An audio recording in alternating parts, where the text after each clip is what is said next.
الصلاة والسلام عليك يا سيدي يا رسول الله وعلى آلك وأصحابك يا رحمة للعالمين. جب مسلطن کا جلوہ نما انوار کا عالم کیا ہوگا، جب حسن تھا ان کا جلوہ نما انوار کا عالم کیا ہوگا. ہر کوئی فدا ہے بن دیکھے دیدار کا عالم کیا ہوگا، دیدار کا عالم کیا ہوگا.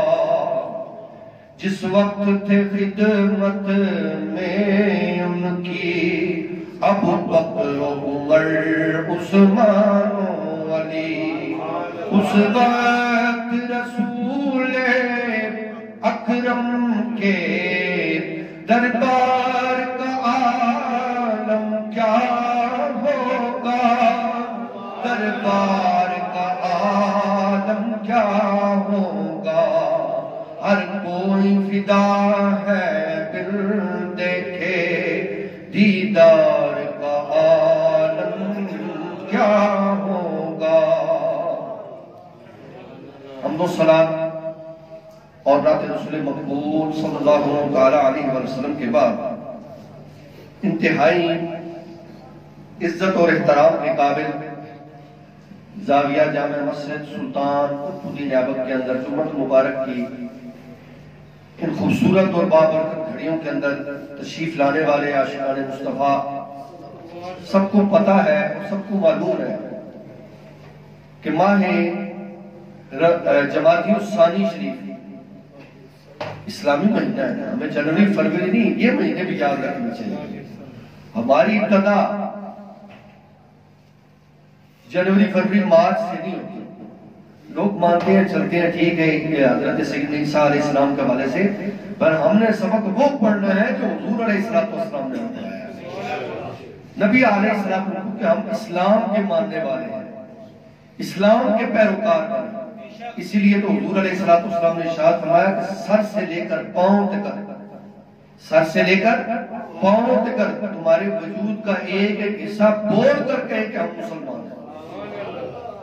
اب یہ ہے نا کہ کئی بندے میری اس بات کو کے ساتھ ناراض نہ ہو تو ویسے بات کرو، چہرے مبارک پر سنت رسول نہ ہو، بندے نے پینٹ شرٹ پہنی ہو، کہیں جار بھی رہا ہو. کلمہ تو ہم نے پڑھا ہے نا، کلمہ تو پینٹ شرٹ کے اندر نہیں ہے نا. میں ایک الگ بات کر رہا ہوں. لیکن حضور علیہ السلام کے زمانے مبارک کے اندر کئی بندے مونچھیں بڑی رکھتے تھے. نبی علیہ السلام نے فرمایا مونچھیں چھوٹی کیا کرو، داڑیاں بڑھایا کرو. اب اسی زمانے کے اندر حضور علیہ السلام کے پاس رہنے والے لوگ انہوں نے داڑیاں بڑھانا شروع کر دی. حضور نے فرمایا اتنی نہ بڑھاؤ کہ تمہاری داڑھی دیکھ کر دوسرے ڈر جائیں. خوبصورت داڑھی ہو، تیل لگا ہوا ہو، خوشبو آ رہی ہو، دیکھ کر کو کہیے حضور علیہ السلام کو امتی جا رہا ہے. تمہارے لباس، تمہارے چلنے سے، تمہارے بولنے سے، تمہاری گفتگو سے، تمہارے عمل سے یہ چیز ظاہر ہو کہ یہ حضور تاجدار کائنات کو امتی جا رہا ہے.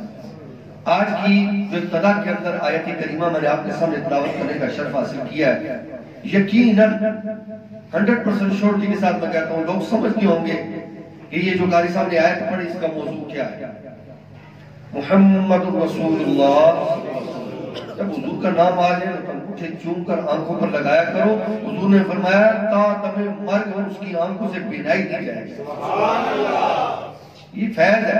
اب تو لینا چاہے دے لے، نہیں لینا چاہے اس میں کفر کے فتوے تو نہیں ہے نا. انگوٹھے چومنا ہے، ایک عادت ہے، ایک سنت ہے، ایک طریقہ ہے. محمد رسول اللہ، محمد صلی اللہ علیہ وسلم اللہ کے رسول ہے. کلمے کے اندر بھی ہے.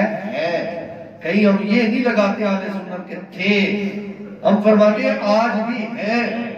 اسی لیے تو حضور نے فرمایا جمعرات اور جمعے کی درمیانی شب جو میرا امتی یا مجھ پر درود پاک پڑے گا میں خود سنوں گا خود جواب دوں. یا کتنے خوش نصیب ہے کہ درود ہم آقا علیہ السلام پر پڑھیں اور آقا پلٹ کر پوچھ لیں وعلیکم السلام یا اللہ. کتنا وہ خوش وقت اور خوش قسمت ہے وہ انسان. اور فرمایا کہ جو درود پڑھنا بھول گیا سمجھ وہ جنت کا راستہ بھول گیا. درود پاک ایک ایسا عمل ہے کہ بروز قیامت جب اعمال دن رہے ہوں گے تو یہ اس وقت کام کر جائے گا. حضور علیہ السلام جب اس نامہ اعمال والی جگہ پر پہنچیں گے نا فرمائیں گے کہ اے محمد آپ کی امتی کے اعمال جو گناہوں والے وہ تو بھارے ہو گئے. حضور علیہ السلام خوبصورت نگاہوں کے ساتھ رب العالمین کی پاک بارگاہ کی نظارہ کرتے ہوئے اپنے جبہ مبارک سے ایک پرچی نکالیں گے. کہیں گے جمعرات اور جمعے کی درمیانی شب یا رب العالمین اس نے مجھ پر درود پڑھا تھا وہ پرچی میں نے نکال لی تھی ضرورت پڑے گی تو پھر اس کے اعمال میں رکھ لوں گا. بندے کا کام کر دیں گے. پھر اگلی آیت مبارکہ کے حصے کے اندر حضور کی سنگت کے اندر بیٹھنے والے کچھ کفار کے مقابلے میں سخت رویہ رکھتے ہیں کچھ نرم رویہ رکھتے ہیں. اور جو سخت والے ہیں فقہا لکھتے ہیں اس کے اندر دو ہستیوں کو بیان کیا حضور مولا کائنات سیدنا علی المرتضیٰ اور سرکار سیدنا فاروق اعظم. اور جو نرم گوشہ حالانکہ فیصلے آپ نے بڑے سخت کیے لیکن فقہا کہتے ہیں آپ نے 2 سال پیریڈ کے اندر ہمیشہ ہی نرمی اختیار کی ہے. حضور کی زندگی مبارکہ کے اندر بھی نرمی.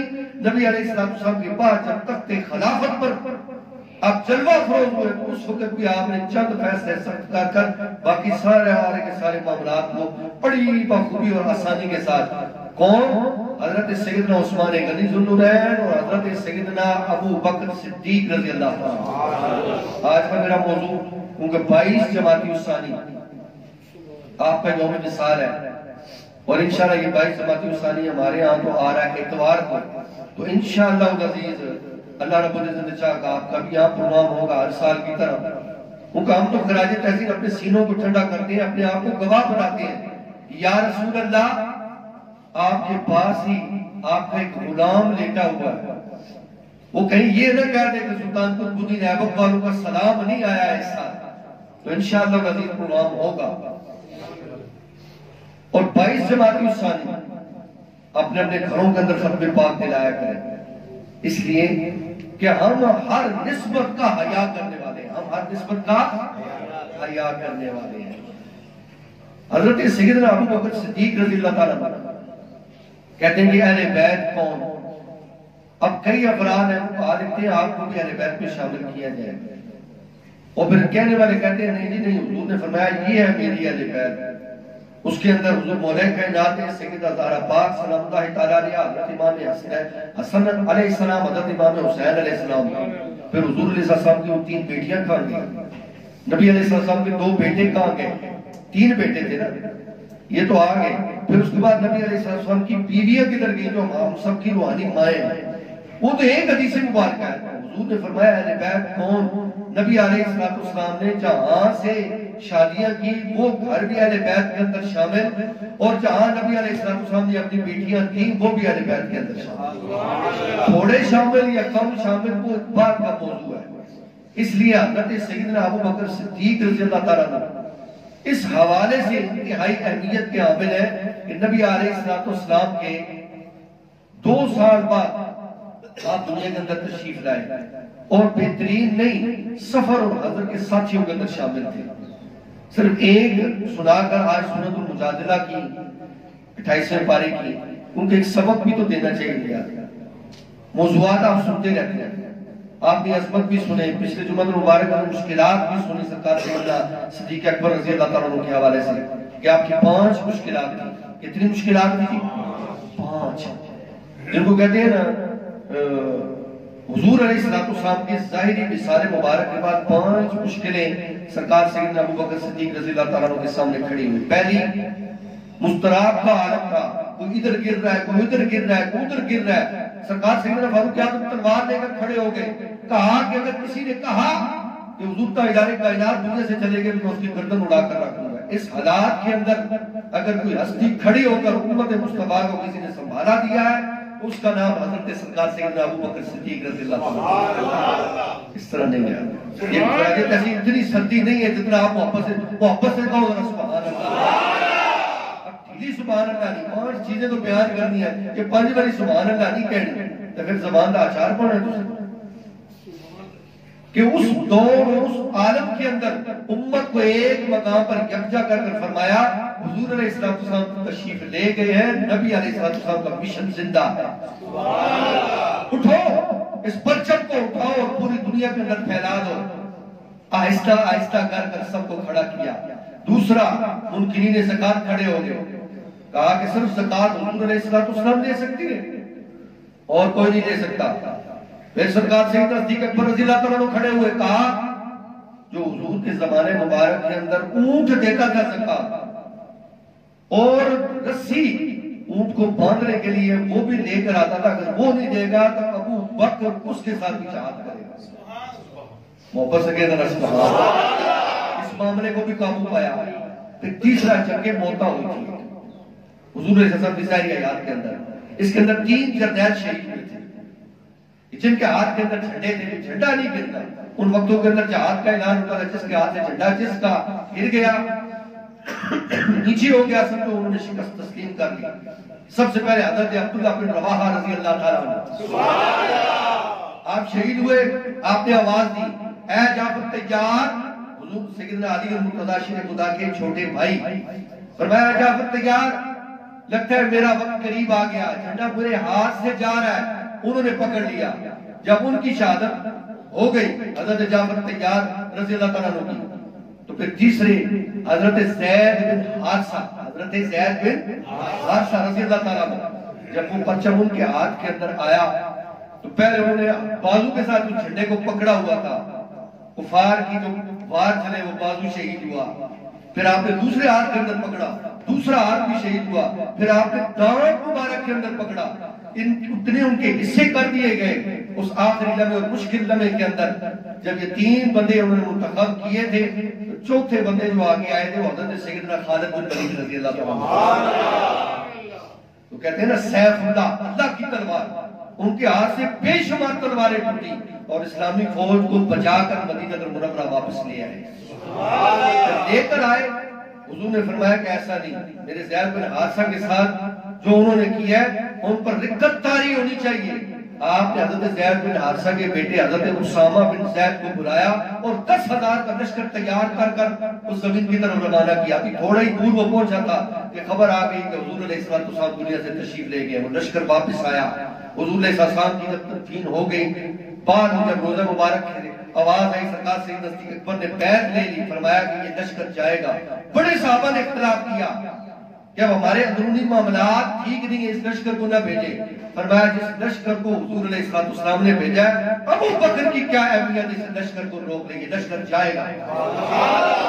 سب سے اختلاف مول لے کر لشکر کو روانہ کیا اور اس کا بھی کیا نتیجہ نکلا؟ اس کا نتیجہ کیا نکلا کہ عالمی طاقتیں اس وقت کی انہوں نے کہا کہ اس مشکل حالات میں اگر ان کا نبی دنیا سے چلا گیا تو 10,000 کے لشکر ہماری سرحدوں کے لیے آ رہے ہیں، خدا جانے ان کے اندر کتنی طاقتیں موجود ہوں گی۔ اور سب سے وہ کہتے ہیں مرتدین جو قبیلے اسلام کے اندر داخل ہوئے تھے، یہ چوتھا معاملہ۔ پہلا حضور علیہ السلام کی مثال کے بعد وہ حالات مضطراب کا عالم، ہر بندہ پریشان۔ دوسرا منکرین زکات، تیسرا مرتدین، اور چوتھا یہ حضرت اسامہ بن زید کا لشکر، اور پانچواں مرتدین کا کیا مطلب ہے؟ جو اسلام قبول کیا حضور کے زمانے مبارک سے تو بعد میں نبی علیہ السلام کے بعد وہ اپنے آبائی دین کی طرف لوٹ گئے۔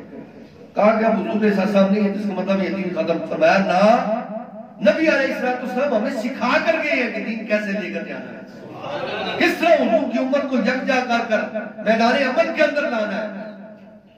ان قواعد کے ساتھ جنگ کی، جہاد کی، انہیں واپس پھر اسلام کے اندر لے کر آئے۔ پانچواں سب کو پتا ہے، سب کو پتا ہے، جنگ یمامہ،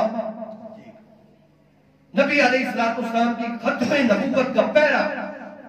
آج کہہ رہے ہیں کہ مولویوں کو اور گل آتی کوئی نہیں، بھائی مولویوں نے پڑھا جو یہ ہے ان کو اور کیا وہ بات کرے۔ جب حضور کی عزت و ناموس پر بات آئے تو سب سے پہلی مثال جنگ یمامہ کی دی جاتی ہے۔ لوگوں کو تو یہ بھی نہیں پتا، اکثریت کے ساتھ الحمدللہ جو پراپر یہاں جمعہ پڑھتے ہیں انہیں کم از کم وہ فکر یاد ہو چکے ہوں گے کہ 74 جنگیں حضور کے زمانے مبارک کے اندر ہوئی۔ ان 74 جنگوں میں سے 47 کے اندر حضور علیہ السلام نے لشکر روانہ کیے، 27 کے اندر خود شامل ہوئے، لیکن جو شہید تھے ان کی تعداد تھی 259۔ کتنی جی؟ نیچے سے لے کر اوپر تک بولے تاکہ سب کو یاد ہو جائے 259 صحابہ، لیکن ایک جنگ یمامہ کے اندر 1200 صحابہ اکرام شہید ہو گئے۔ مسئلے کی اساسیت کو سمجھیں کہ سرکار سیدنا صدیق اکبر رضی اللہ عنہ نے سرکوبی کی ترک رکھ دیا، کچل کر رکھ دیا، 36,000 منکرین ختم نبوت کو کاٹے پوری کی طرح کاٹ کر رکھ دیا۔ فرمایا جو میرے پیارے محبوب کی عزت و ناموس پر اٹھے گا یا وہ نہیں یا ابو قحافہ کا بیٹا نہیں۔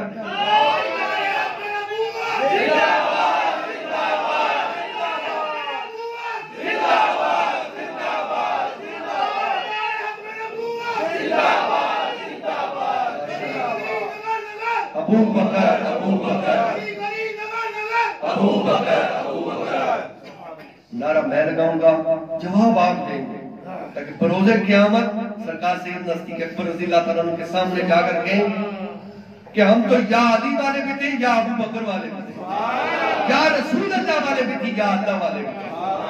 تاجدار ختم نبوت، اللہ آپ کو سلامت رکھے۔ گلی گلی نگر نگر جو نہیں بولا اسے بھی اب بولنا چاہیے، وہ اب بھی نہیں بولنا۔ گلی گلی نگر نگر، گلی گلی نگر نگر، سلطان قطب ایبک کی مسجد کے اندر آئے ہوئے لوگوں کو یہی پیغام ہے کہ نبی علیہ السلام کے صحابہ جو ستاروں کی مانند ہے، ستارے ہمیشہ چمکتے ہیں، یہ بھی حضور علیہ السلام کے عاشقوں کی طرح یہ چمکتے ہیں، اور جو ان کی چمک کے اندر جاتا ہے اللہ اس کو بھی چمکا کر رکھتے ہیں۔ نبی کی آل کا ذکر ہو، نبی کے اصحاب کا ذکر ہو، ہم کہیں ڈنڈی نہیں مارتے، ہم دل کھول کر یہ ان کا ذکر کرتے ہیں، اور ذکر کرتے ہوئے ہاتھ باندھ کر کہتے ہیں کہ ہمارا یہی ہے خوبصورت